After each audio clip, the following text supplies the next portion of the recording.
Zi călduță de sfârșit de octombrie, în Cluj. Toată lumea vorbește despre Cluj ca și cum ar fi unul dintre cele mai vibrante orașe din România. Am venit și noi convinși că vom găsi cu adevărat ceva special. Dar adevărul e că am plecat cu o impresie un pic diferită. Rămâi cu noi și în câteva minute îți voi spune exact care a fost partea orașului care ne-a surprins mai puțin plăcut.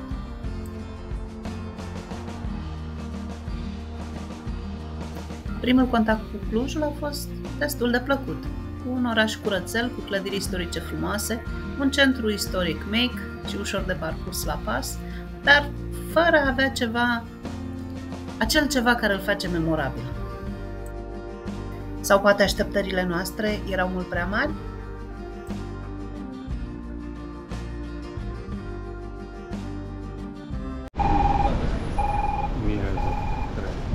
Da, aici trebuie să fie centru. Piața Unirii, cu celebra catedrală Sfântul Mihail, este fără îndoială un punct de atracție.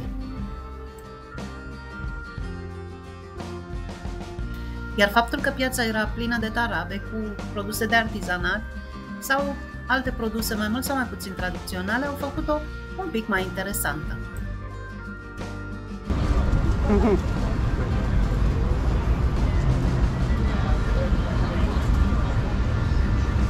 Eu vreau craniul ăla mare.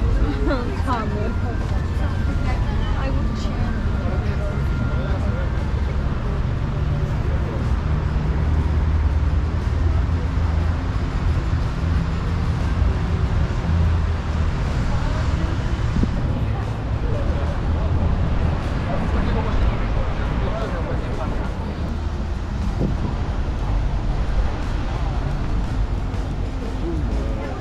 Jumătate.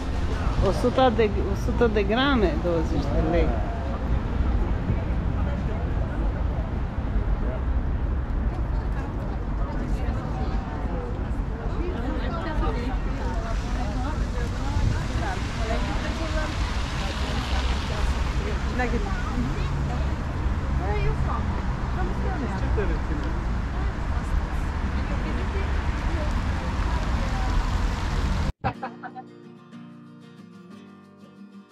Cred că nu cea mai bună poziție, dar nu, da. Asta se văd lucrurile la acolo.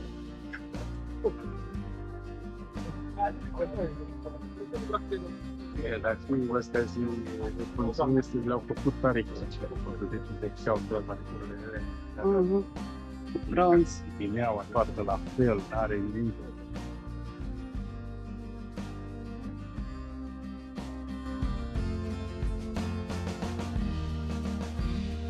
Centrul istoric e drăguț. Piața Unirii are ceva farmec, dar dincolo de câteva străzi cu clădiri vechi, am simțit că orașul nu are acel factor wow pentru care e promovat.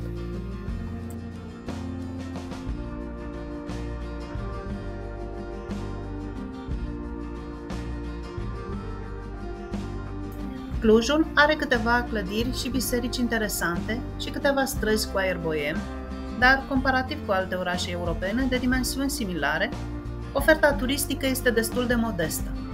Și m-am întrebat sincer, în afară de centrul istoric și de câteva puncte de interes, ce altceva îl face așa de lăudat? Poate că e ceva care ne-a scăpat. Spuneți-ne voi în comentarii. Un alt aspect care ne-a surprins a fost vibe-ul orașului. Clujul e cunoscut pentru festivaluri, pentru scena culturală și pentru atmosfera tinerească, dar în afara acestor evenimente mari, orașul mi s-a părut chiar prea liniștit și lipsit de personalitate. Și asta într-un weekend călduț de sfârșit de octombrie.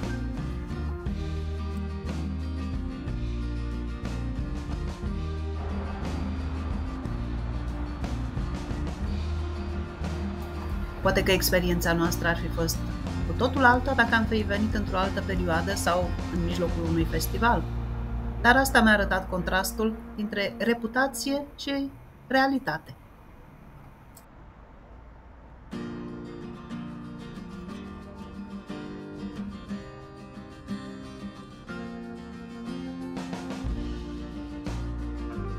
Plimbându-ne prin centru, am dat și de cafenele moderne, restaurante cochete și totuși parcă lipsește acel ceva care să facă orașul memorabil.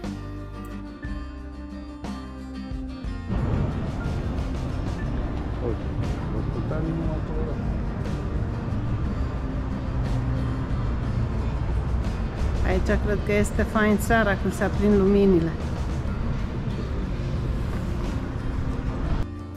Lăsând la o parte faptul că centrul istoric nu ne-a impresionat prea mult și ni s-a părut chiar destul de modest, adevărata dezamăgire am simțit-o în altă parte și ți-o voi dezvălui în câteva minute.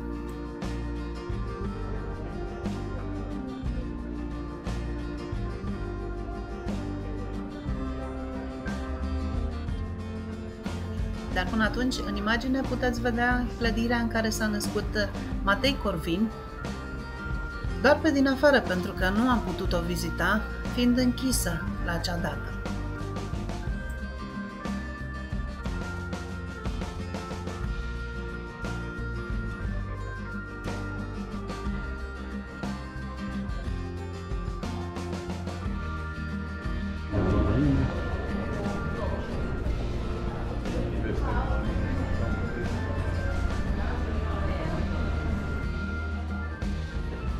După ce am văzut atâtea locuri prin România și Europa, Clujul mi s-a părut pur și simplu supraevaluat.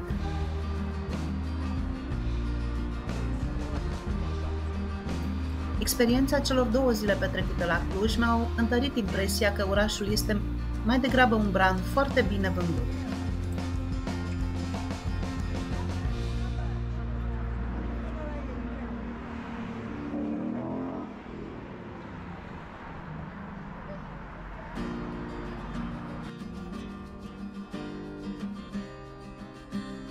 Am mai aruncat o privire prin piață, care, într-adevăr, e drăguță, înainte de a urca la Cetățuie.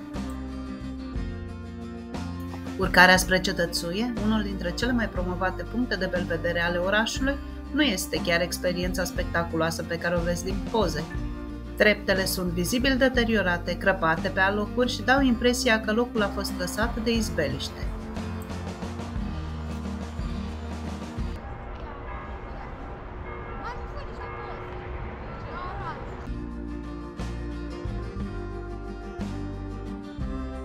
Pe măsură ce urci, simți mai degrabă o neglijență generală decât o atmosfera unui obiectiv turistic important. Și da, panorama de sus e frumoasă, dar drumul până acolo te face să te întrebi cum e posibil ca un astfel de loc, atât de vizitat, să fie atât de puțin îngrijit. Pentru mine, contrastul între așteptările create și realitatea găsită la Cetățuie au fost una dintre cele mai mari dezamăgiri din Cluj. Poate că exagerez sau poate că am prins eu zilele nepotrivite?